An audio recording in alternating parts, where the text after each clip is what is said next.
भारत की विदेश नीति को आज कटघरे में खड़ा कर दिया जाता है। उदाहरण के लिए अगर पाक आर्मी चीफ ट्रंप से मिलते हैं तो कहा जाता है कि यह भारत की विदेश नीति की विफलता है। लेकिन क्या यह सब सच है? आज हम इसी पर बात करेंगे। देखिए, विदेश नीति में बड़ा फेमस कथन है, राजनीति में ना तो स्थायी मित्र होते हैं ना दुश्मन, स्थायी होता है सिर्फ राष्ट्रहित।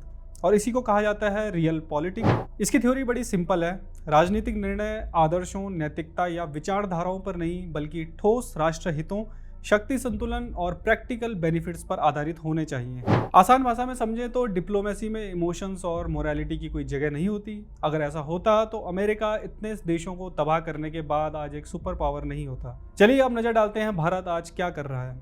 अभी कुछ दिन पहले प्रधानमंत्री मोदी ने साइप्रस और ग्रीस का दौरा किया था और अब मीडिया रिपोर्ट्स में यह सामने आ रहा है कि भारत ने साइप्रस को अपनी ब्रह्मोस मिसाइल ऑफर की है और ग्रीस के साथ ड्रोन्स और लोइटरिंग म्यूनिशन जैसे घातक हथियारों की डील की पेशकश भी की।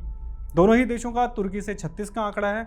साइप्रस की तो आधी जमीन पर तुर्की ने कब्जा किया हुआ है। तो ऐसे में भारत का इन दोनों देशों को अपने एडवांस हथियार देना तुर्की के लिए किसी सिरदर्दी से कम नहीं है, खास तौर पर ब्रह्मोस मिसाइल जिसका तोड़ अभी तक किसी देश के पास नहीं है। सोचिए, अगर साइप्रस के पास ब्रह्मोस आती है तो तुर्की क्या कभी इस क्षेत्र में अपनी दादागिरी दिखा पाएगा? सवाल है, भारत ऐसा कर क्यों रहा है? ऑपरेशन सिंदूर के दौरान जिस तरह की सहायता तुर्की ने पाकिस्तान को दी थी वो हम सभी जानते हैं। तुर्की ने पाकिस्तान को ड्रोन्स दिए, एमुनिशन दिए, यहाँ तक कि अपनी एक एंटी सबमरीन शिप भी तैनात कर दी थी।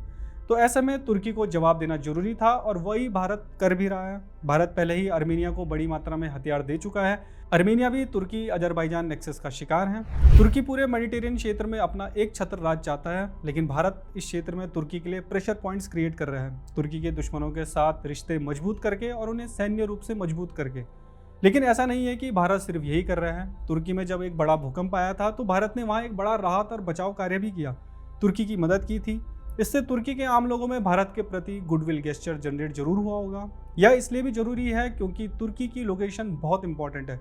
वो एकमात्र देश है जो एशिया, अफ्रीका और यूरोप को एक साथ जोड़ता है। भारत जानता है कि तुर्की भविष्य में भारत के लिए जरूर उपयोगी साबित होगा और यही कारण है कि भारत तुर्की को घेर भी रहा है, लेकिन वहाँ अपने गुडविल को भी क्रिएट कर रहा है। और यही तो है रियल पॉलिटिक्स। अगर दुश्मन भी फायदे का सौदा दे रहा है तो दोस्ती की जाती है, और अगर पुराना दोस्त नुकसान करने लगे तो उससे दूरी बना ली जाती है।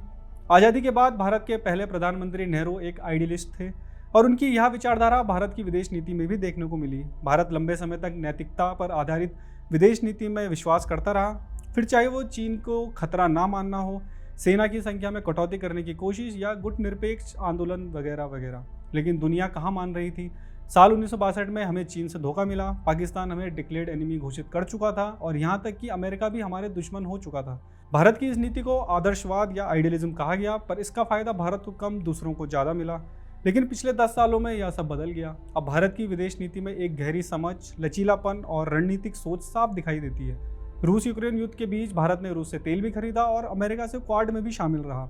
गलवान में संघर्ष हुआ, फिर भी भारत चीन से आयात करता रहा, लेकिन उसी समय विकल्प भी तलाशे, जैसे वियतनाम और ऑस्ट्रेलिया। मतलब युद्ध भी तैयार और व्यापार भी चालू, क्योंकि राष्ट्रहित सबसे ऊपर। अगर चीन पाकिस्तान को हथियार बेचकर उसे भारत के खिलाफ खड़ा कर रहा है तो भारत भी फिलीपींस जैसे देशों को ब्रह्मोस दे रहा है। इस सब के बावजूद भी भारत और चीन के बीच बायलैटरल ट्रेड 118 बिलियन डॉलर्स का है। भारत अगर अमेरिका का स्ट्रेटेजिक पार्टनर है तो ब्रिक्स में भारत चीन और रूस के साथ एक नए ग्लोबल ऑर्डर का नेतृत्व भी कर रहा है।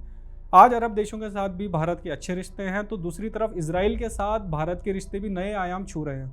प्रधानमंत्री मोदी सुन्नी सऊदी अरब के MBS के साथ गले भी मिलते हैं और IMF जैसे प्रोजेक्ट्स को प्राथमिकता भी दे रहे हैं, तो दूसरी तरफ शिया ईरान के साथ चाबहार जैसे स्ट्रेटेजिक पोर्ट्स को भी आगे बढ़ा रहे हैं। और यही तो है रियल पॉलिटिक्स, जो कहता है कि धर्म या भावनाओं से नहीं, भविष्य के फायदे से तय करो रिश्ते। दूसरी तरफ एक समय था जब भारत ने तालिबान को आतंकवादी माना था और नॉर्दर्न अलायंस को समर्थन भी देता था, जिसने तालिबान को साल 2001 में अफगानिस्तान से भगाया था। लेकिन आज भारत उसी तालिबान के साथ बातचीत कर रहा है। क्यों? क्योंकि यह हमारी सुरक्षा और क्षेत्रीय संतुलन का सवाल है। कुछ लोग आपको कहते हुए नजर आएंगे कि भारत उस तालिबान से बातचीत कर रहा है जो महिलाओं का दमन करता है, उन्हें स्कूल नहीं जाने देता, काम नहीं करने देता और उन्हें घरों के अंदर कैद रखता है। लोग कहेंगे कि भारत ने तो नैतिकता छोड़ दी है, पर असल सवाल यह है कि क्या भावुक होकर देश सुरक्षित रहेगा? शक्ति के बिना नैतिकता एक विलासिता है। पहले ताकत लाओ, फिर दुनिया नैतिकता भी सुनती है। अगर नैतिकता से ही इंटरनेशनल पॉलिटिक्स चलती तो क्या ब्रिटेन इतना बड़ा साम्राज्य कभी खड़ा कर पाता, जिसके लिए कभी कहा जाता था कि the sun never sets on the British empire. क्या अमेरिका आज इतना ताकतवर होता जिसने इराक, लिबिया, सीरिया को तबाह कर दिया था? आज ट्रंप आईसिस और अलकायदा जैसे आतंकी संगठन से संबंध रखने वाले सीरिया के राष्ट्रपति और आतंकी संगठन एचटीएस के मुखिया अहमद अल शरा को गले लगा रहे हैं, तो क्या इसमें एक नैतिकता है? जैसे कभी अहमद अल शरा अमेरिका के लिए दुश्मन था लेकिन आज दोस्त है, वैसे ही तालिबान भी कभी हमारा दुश्मन था लेकिन समय की मांग के साथ आज तालिबान के साथ बातचीत करना हमारे लिए जरूरी है। अगर आज भारत अफगानिस्तान में नैतिकता के पीछे भागेगा तो भारत पर अगला आतंकी हमला अफगानिस्तान की धरती से ही प्लान किया जाएगा और इसमें किसी को कोई शक नहीं होना चाहिए। अंत में मैं बस इतना ही कहना चाहूँगा कि इंटरनेशनल सिस्टम इज़ एनार्किक और इसमें मोरालिटी तलाशना बेवकूफ़ी है, और भारत भी आज यह जानता है और इसी को ध्यान में रखकर अपनी पॉलिसी बनाता है। और यही है नया भारत, जिसका मूल मंत्र है इंडिया फर्स्ट।